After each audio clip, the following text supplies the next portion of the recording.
The dirty gray water spilled across the immaculate teak deck in a slow spreading puddle that mirrored the overcast sky above the shipyard, and Thomas Vance, chief engineer of the Sterling Super Yacht project, did not even look down when his Italian leather shoe connected with the plastic mop bucket, sending it skittering into the polished stainless steel railing. "Clean it up, Marcus, and this time, try not to leave streaks on a $200 million vessel that is worth more than your entire bloodline." Vance snapped, his voice sharp and nasal, cutting through the ambient hum of the shipyard like a jagged piece of metal. Marcus Washington, a 62-year-old man with a bad left knee and hands that looked like they had been carved from weathered oak, simply bowed his head, tightened his grip on his heavy industrial mop, and whispered, "Yes, sir, Mr. Vance. I will get it right away." But Marcus was not alone on the deck that morning, because standing exactly 12 feet away, holding a clipboard and a diagnostic scanner wrapped in a plastic protective case, was his daughter, Maya Washington, a 26-year-old woman wearing a faded blue shipyard jumpsuit with the name tag reading "Sanitation Crew" pinned slightly off-center to her chest. Maya did not move, and she did not speak, but her dark eyes locked onto Vance with a quiet, terrifying intensity, watching the way the chief engineer adjusted his custom-tailored blazer and smirked at a junior technician who was laughing at the cruel display. Maya watched her father lower himself onto his bad knee, wincing as the joint popped audibly over the sound of seagulls and distant welding torches so he could wipe the dirty water off the teak with a white microfiber cloth.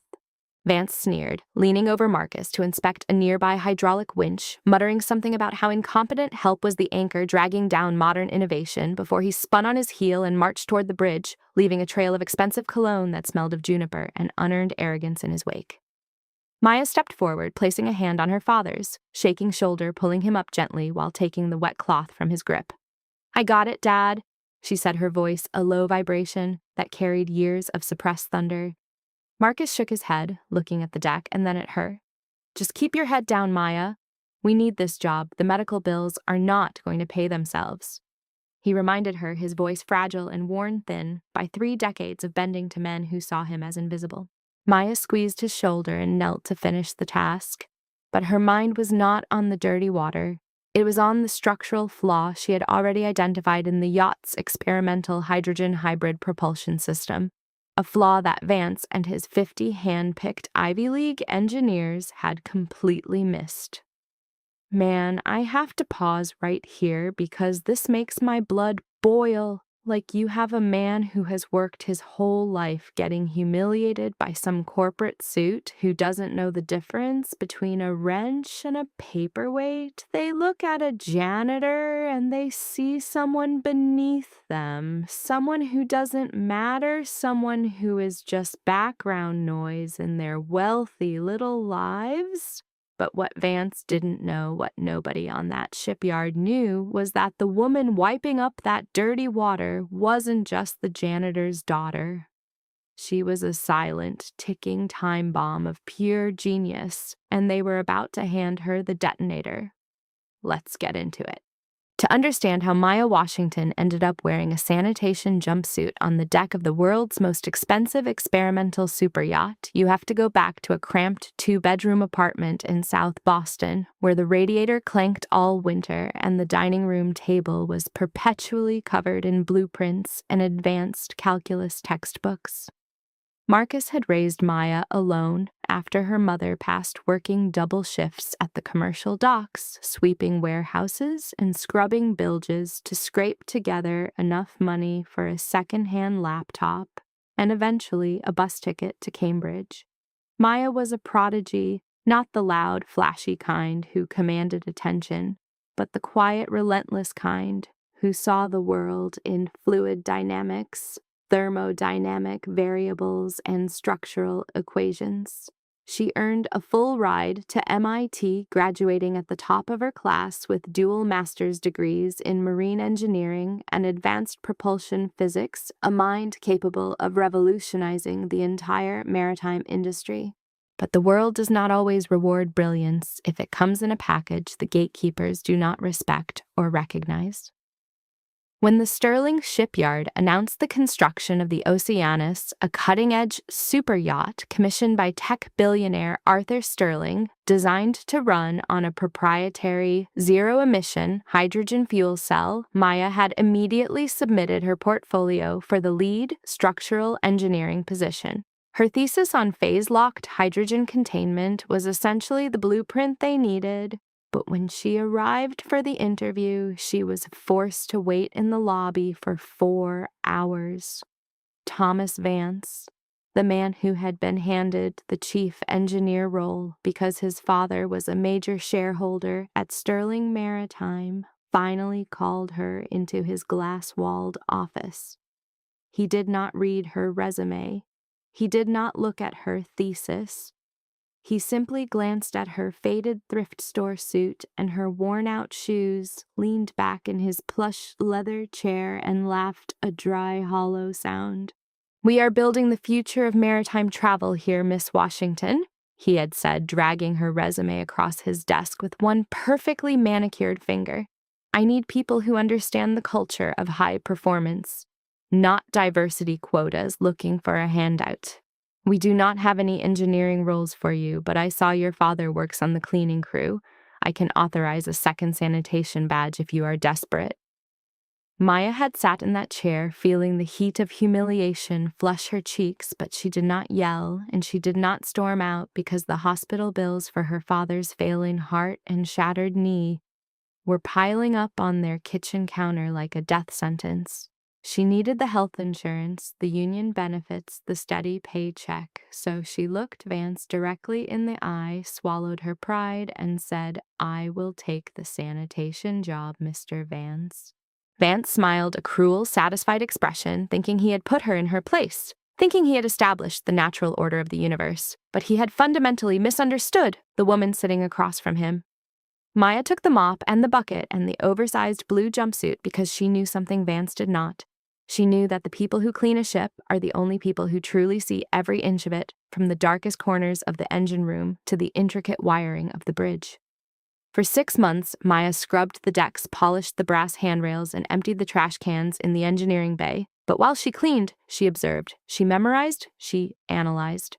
She memorized the schematics, left carelessly on drafting tables. She listened to the frustrated arguments of the 50 engineers trying to synchronize the hybrid drive, and she saw the catastrophic errors they were baking into the very heart of the vessel. Thomas Vance was not a genius. He was a middle manager with a talent for taking credit and shifting blame. He ran the engineering bay like a dictator surrounded by sycophants who were too afraid of his temper to point out his mistakes.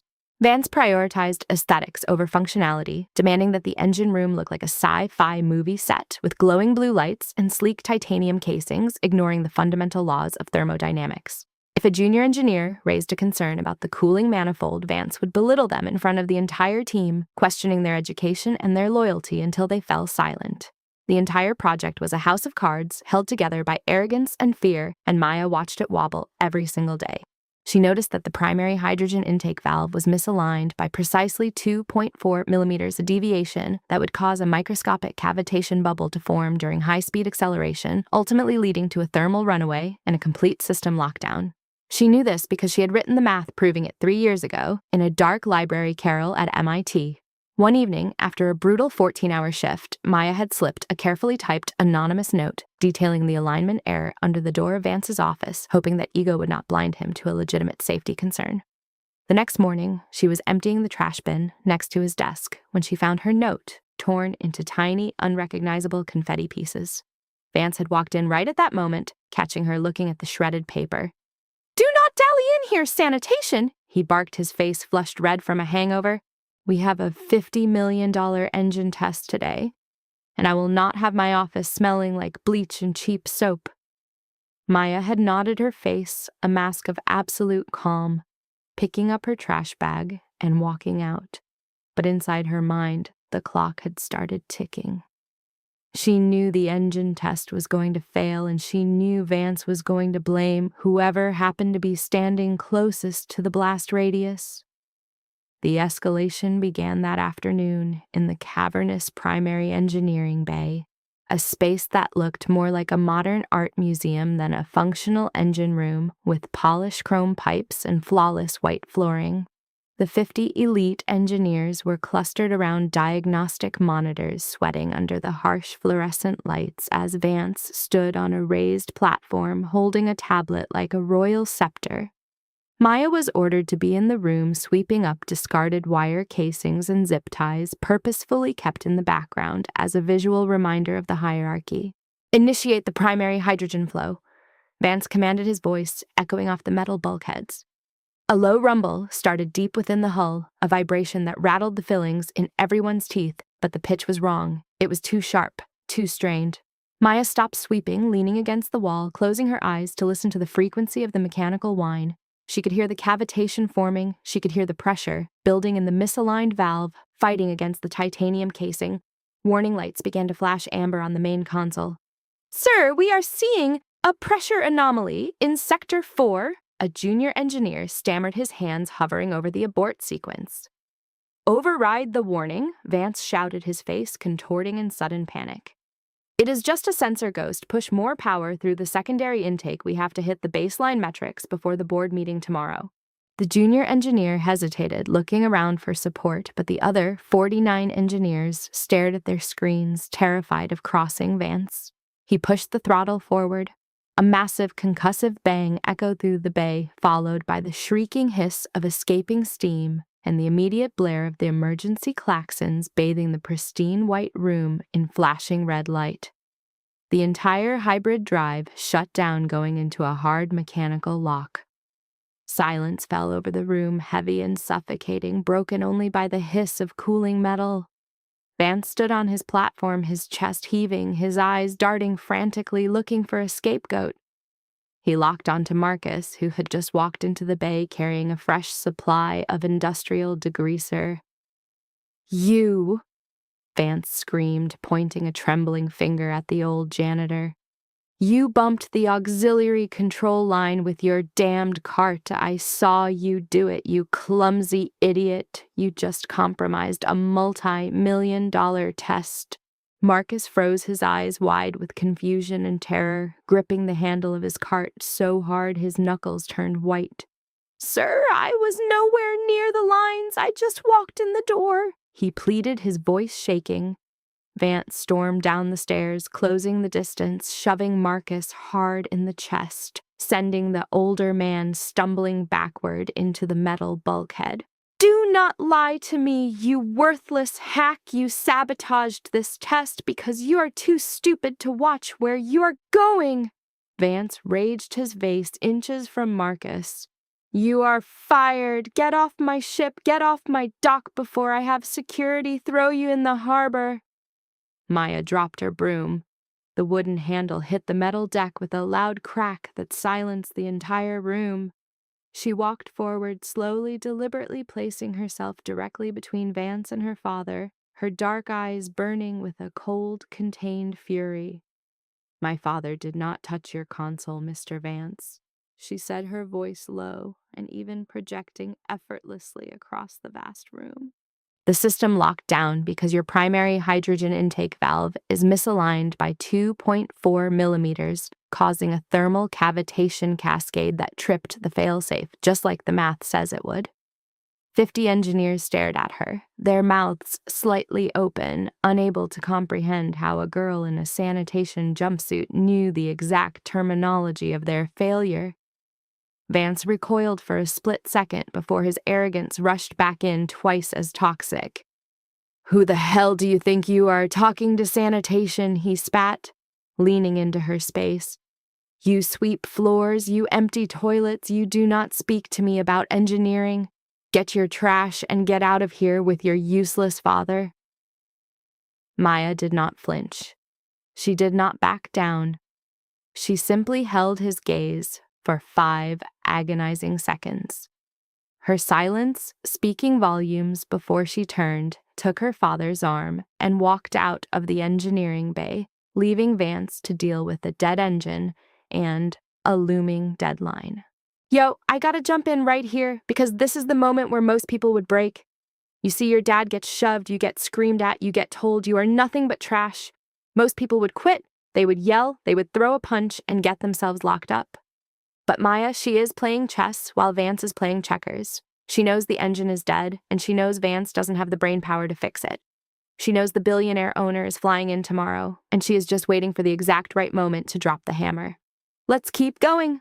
The night before the grand launch event, the atmosphere at Sterling Shipyard was a mixture of blind panic and pure dread. Arthur Sterling, the eccentric and demanding billionaire who bankrolled the Oceanus, arrived by helicopter at midnight demanding a full power demonstration the next morning in front of 50 invited global press outlets, international dignitaries, and potential investors. The pressure was unimaginable. Down in the engineering bay, Vance and his 50 engineers were running purely on espresso. Fear and desperation trying to restart the hybrid drive. They had replaced sensors, they had rebooted the software, they had flushed the fuel lines, but every time they tried to initiate the sequence, the system would flash red and lock them out. The engine was essentially a $200 million brick. Vance was pacing the floor, his custom blazer discarded, his silk tie undone, screaming at his lead technicians demanding miracles from people who were too exhausted to see straight. We have to bypass the thermal failsafe, Vance ordered, slamming his fist on the console. Just hardwire it to ignore the temperature spike. We only need it to run for 30 minutes. For the press demonstration, we can fix it properly after Sterling leaves. Sir, that is incredibly dangerous, a senior technician argued. If we bypass the thermal failsafe, the cavitation could fracture the containment vessel. We could blow a hole in the hull. Do it! Vance roared, spittle flying from his lips. If this engine does not start tomorrow morning, Sterling will fire every single one of us and make sure we never work in this industry again. You do what I say. They worked through the night, stripping wires, inputting override codes, forcing the system to ignore its own desperate warnings. Maya knew exactly what they were doing. She was working the graveyard shift, buffing the hallway floors just outside the engineering bay, listening to the chaotic shouts, the frantic typing, the smell of burnt ozone leaking out from under the heavy metal doors. She knew that bypassing the failsafe would not solve the mechanical misalignment, it would only guarantee a more spectacular failure when they finally pushed the throttle. She finished her shift at dawn, changing out of her jumpsuit, leaving it neatly folded in her locker. She told her father to stay home that day to rest his knee. She put on a pair of clean dark jeans, a simple white button-down shirt, and a tailored black blazer she had bought from a consignment shop, exactly the kind of outfit she would have worn if she were the lead engineer. She walked back onto the shipyard, carrying only her composition notebook full of advanced equations and a small specialized diagnostic keycard she had programmed herself weeks ago, just in case. She blended into the crowd of caterers, event planners, and security personnel preparing the deck for the biggest maritime launch of the decade. At 10 o'clock in the morning, the sun broke through the clouds, gleaming off the pristine white hull of the Oceanus. The upper deck was swarming with elite guests, sipping champagne, holding expensive cameras, waiting for the historic moment when a massive super yacht would silently glide out of the harbor, powered entirely by water and science. Arthur Sterling stood at the podium near the bridge, looking out at the crowd, a confident smile plastered on his face. Ladies and gentlemen, today we do not just launch a ship. We launch a new era of human ingenuity, Sterling announced, his voice booming over the PA system. The Oceanus represents the pinnacle of engineering, a zero-emission titan that proves we do not have to sacrifice power for sustainability. He gestured dramatically toward the bridge, where Vance stood visible through the glass, looking pale and sweating profusely. Mr. Vance, start the engine. Down in the engineering bay, the 50 technicians held their breath, staring at their screens. Vance reached out with the trembling hand and pressed the primary ignition sequence. A deep hum started low in the hull, growing louder, building in intensity.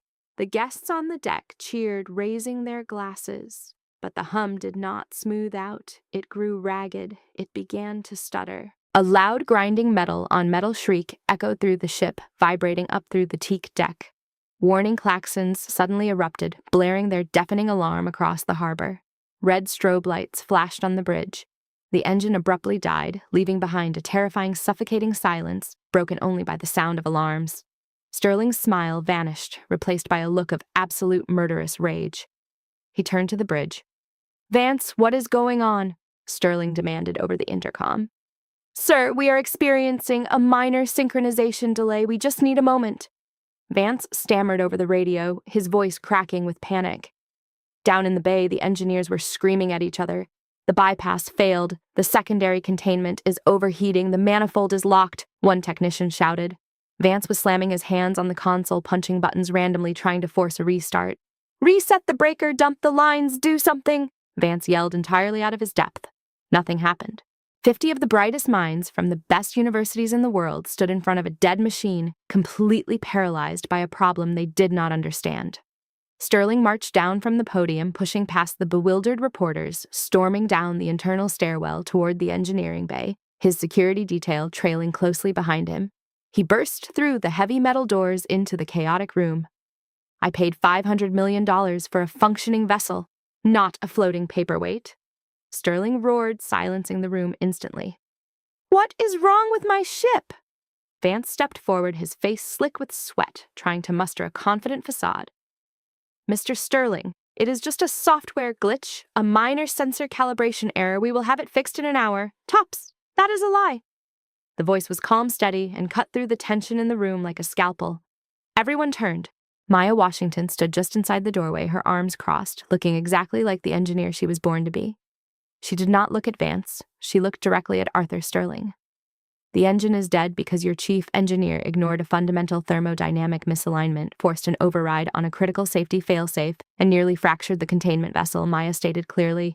Sterling frowned, looking her up and down. "Who are you?" "I am the woman who has been cleaning up Mr. Vance's mistakes for the last 6 months," Maya replied. "I am also the only person on this shipyard who actually knows how to start that engine." Vance's face turned a shade of violent purple. "Security, get her out of here. She is the janitor's daughter. She is a lunatic who sweeps the floors," he screamed, pointing frantically at the door. Sterling raised his hand, silencing Vance immediately. Sterling was a ruthless businessman, but he was not stupid. He recognized competence when he heard it, and right now his chief engineer was sweating and screaming while the janitor's daughter was the calmest person in the room. "You have 5 minutes to prove it," Sterling said, stepping aside to give her access to the main console. "If you are wrong, I will have you arrested for trespassing." Maya walked forward, her footsteps echoing in the silent room. The 50 engineers parted like the Red Sea, stepping back from the consoles as she approached. Vance tried to block her path, but Sterling's lead security guard simply placed a massive hand on Vance's chest and moved him aside. Maya stood in front of the master control panel, staring at the flashing red error codes. She did not hesitate. Her hands flew across the keyboard, bypassing the clumsy overrides Vance had installed, executing a rapid sequence of terminal commands that made the senior technicians gasp in shock. She pulled up the raw telemetry data, completely ignoring the graphical interface, going straight into the foundational code of the operating system. The intake valve is physically misaligned, which creates a phase variance in the hydrogen flow. Maya explained, her voice steady speaking as she typed. Vance tried to push more power through it, which is like trying to force a boulder through a garden hose by turning up the water pressure. It creates a thermal vacuum that locks the manifold. She hit enter, bringing up a complex string of calibration settings. "What I am doing is recalculating the injection timing down to the microsecond, creating a pulsed induction wave that compensates for the physical misalignment by injecting the hydrogen in staggered rhythmic bursts, preventing the cavitation bubble from forming." The engineers in the room stared at the screens, their eyes tracking her code, realizing with mounting horror and awe that her math was flawless. She was rewriting the physics of the engine on the fly. She finished typing, hit the master reset, and then inserted the small, specialized keycard she had brought with her into the auxiliary override slot. The red flashing lights turned solid amber. The blaring klaxons silenced. The room held its collective breath. Maya reached out and pressed the primary ignition button. The engine did not grind. It did not stutter. It hummed. A low, powerful, resonant thrum that vibrated perfectly through the soles of their shoes. A beautiful, symmetric sound of pure, controlled energy. The amber lights turned a bright, steady green. The primary monitors read, "Synchronization, stable containment, nominal power output 99.8%. Maya stepped back from the console, crossing her arms, looking over her shoulder at Arthur Sterling. "Your ship is ready, Mr. Sterling," she said calmly. The engineering bay was so quiet you could hear a pin drop. 50 highly paid, Ivy League-educated engineers stood frozen staring at the green lights on the board, realizing they had just been entirely outclassed by a woman they had ignored for half a year. Arthur Sterling walked slowly toward the console, staring at the stable telemetry readings. He looked at the code Maya had written. Then he turned and looked at Thomas Vance.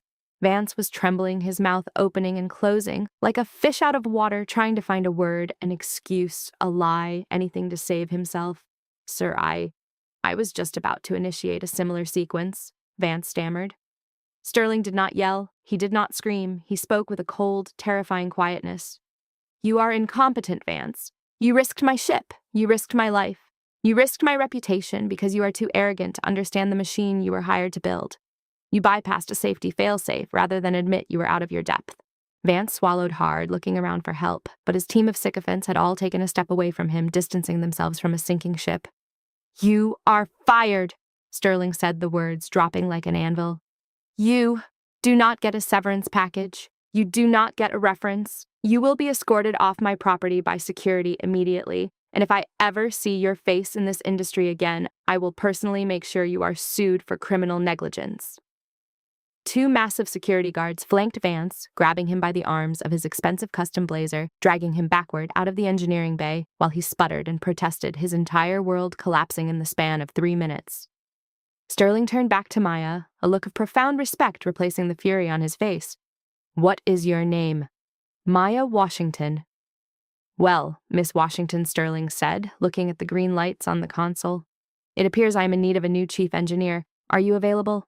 Maya looked at the empty space where Vance had been standing. Then she looked at the clipboard Vance had left behind on the desk. She thought about her father scrubbing the deck. She thought about the medical bills. She thought about the 6 months of silence she had endured. "I have some conditions," Maya said, her voice echoing in the quiet room. "My father retires today with a full pension and completely covered medical benefits for the rest of his life. And I want full authority to clean house in this department. Any engineer who stood by and let Vance bypass that failsafe is gone by noon." Sterling smiled a genuine shark-like smile. "Done!" "The engine room is yours, Chief Washington." "Yo, I gotta take a breath, because that level of vindication is just beautiful."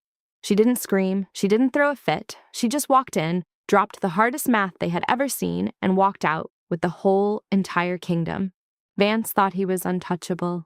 He thought his daddy's money and his expensive suits made him a god. But the truth always comes out when the pressure is on. Real competence does not need a megaphone. It just needs an opportunity. The fallout over the next week was absolute and relentless. Vance was blacklisted from every major maritime firm on the East Coast, his reputation completely obliterated when Sterling leaked the details of the failsafe bypass to the industry press. Maya fired 20 of the 50 engineers on her first afternoon, replacing them with young, hungry talent from state schools and community colleges, people who knew what it meant to work hard, people who knew what it meant to be overlooked. Marcus Washington never picked up a mop again. He moved into a beautiful ground-floor apartment with no stairs, paying his medical bills with the premium platinum health plan provided by Sterling Shipyards. 6 months later, the Oceanus completed its maiden voyage across the Atlantic, breaking 3 world records for hybrid efficiency and speed. Maya Washington stood on the bridge of the super yacht, wearing a tailored chief engineer uniform looking out over the endless blue ocean. She ran the most advanced engineering department in the world, respected by her peers, feared by the industry gatekeepers, and absolutely indispensable to Arthur Sterling. But inside the center drawer of her massive mahogany desk, locked safely away where only she could see it, she kept a single artifact from her past. A frayed, dirty white microfiber cloth. The exact cloth she had used to wipe up the dirty water Vance had kicked over on her first day. She kept it not out of anger, but as a promise to herself that she would never forget what the deck felt like, and she would never let another genius be ignored just because they were holding a broom. Real talk, guys. This story right here is why you never judge a book by its cover and why you never underestimate the quiet ones in the room. The people sweeping the floors, the people serving the coffee, the people working the night shift, They have dreams, they have brilliance, and they are watching everything. If you are sitting out there right now feeling like you are stuck in a jumpsuit, while less talented people get the corner office, just keep learning, keep working, keep stacking your undeniable proof. Because your moment is coming, and when the engine finally dies, they are going to have to call you. If this story resonated with you, hit that like button, share this with someone who is waiting for their moment, and subscribe for more stories of justice served cold. Stay brilliant, stay quiet when you need to, and never let anyone tell you that you don't belong in the room.